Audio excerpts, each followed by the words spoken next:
Are you familiar with Frank Sulloway's work? Do you know who that is, Jordan? Does that ring a bell? The name rings a bell. Tell me the work. Maybe I'll remember. Because you mentioned the big five on a few occasions, so I thought you might get a kick out of it, and certainly your viewers and listeners.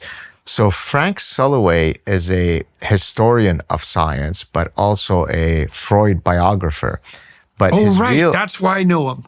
Yes, but his real claim to fame, brilliant book, came out, I think, in 1996. The book is titled Born to Rebel. And you'll see in a second how I'm going to tie it to the big five.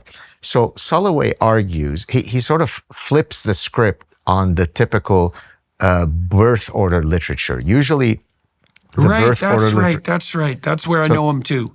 So the birth order literature basically works via the differential behaviors that parents are going to bestow on their children as a function of their birth order. So the parent might behave differently to the firstborn, to the secondborn, and so on. Well, Sulloway completely flips that upside down by arguing that no, and he actually uses an evolutionary explanation. He argues that one of the most fundamental, original evolutionary problems that a child has to solve is what's called the Darwinian niche partitioning hypothesis. It's a mouthful, but let me explain it.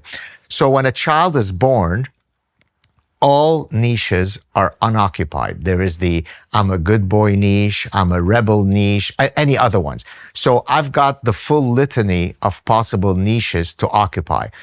But as the next child comes along, if he or she wishes to occupy a unique, uncharted niche, then there is one lesser. And as you go down the ship, there are fewer and fewer niches available. And therefore, he argued and demonstrated that when you get to the lastborn, because they face a much more difficult problem in that all of the niches are now occupied, that forces them to score higher on openness amongst some of the other personality traits. And because lastborn score higher on openness, he then tests the 28 most radical scientific innovations throughout history and demonstrates that for 23 out of the 28, the ones who espoused the radical scientific theory were laterborns or lastborns. And the ones who were part of the orthodoxy were the firstborns. And I usually end this little lecture with, do you want to guess what Professor Saad's birth order is? Are you first or last? Last, of course. You're last. How else could I have made all those advances if I wasn't the non-orthodox thinker?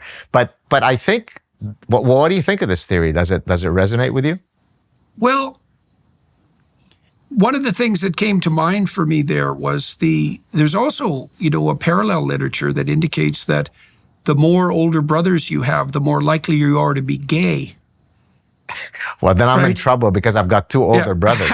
No, well, it doesn't really kick in until you have more than that. But I was just trying to put that together in my mind with this particular hypothesis and with the increase in openness, because it is quite a marked phenomena, and as far as I know, it's valid.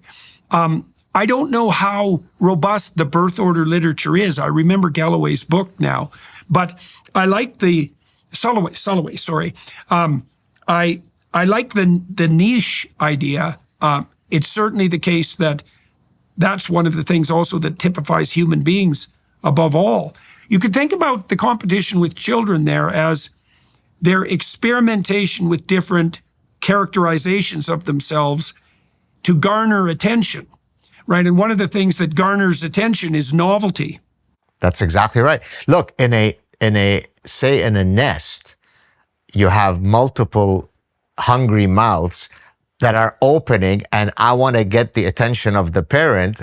And in many cases, of course, as you know, you kill your sibling, right? You throw them off the nest so that now all of the attention could be garnered to you. Well, in the human case, notwithstanding some of the biblical stories where you literally kill your brother, the way that we compete, it's in a sense the inaugural marketing problem, right? In marketing, you talk about segmentation and targeting a niche. Well, when I'm trying to position myself in a unique niche vis-a-vis competing for my parents' attention, that's a marketing problem. How do I position myself so that I'm in a different niche from the rest of my siblings? So there you Sure, go. and those open beaks, they're evolutionarily primed targets. If I remember correctly, cuckoos who they have a bigger and redder open mouth. And so they're more likely to be stuffed full of food. And the mother birds don't notice because they're so focused conscientiously on the target. And the cuckoos throw the other chicks out of the nest. Let me mention this because some of your viewers and listeners may not know this. This is actually called brood parasitism, right? This is where one species has literally evolved the darkest of parental strategies, which is, I can't be bothered raising my own children.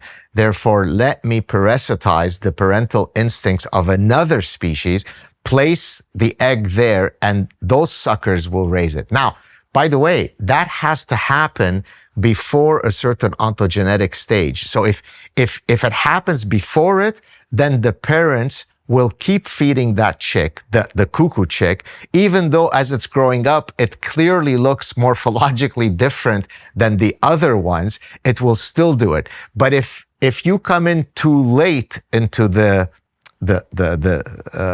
nest, then they will catch on.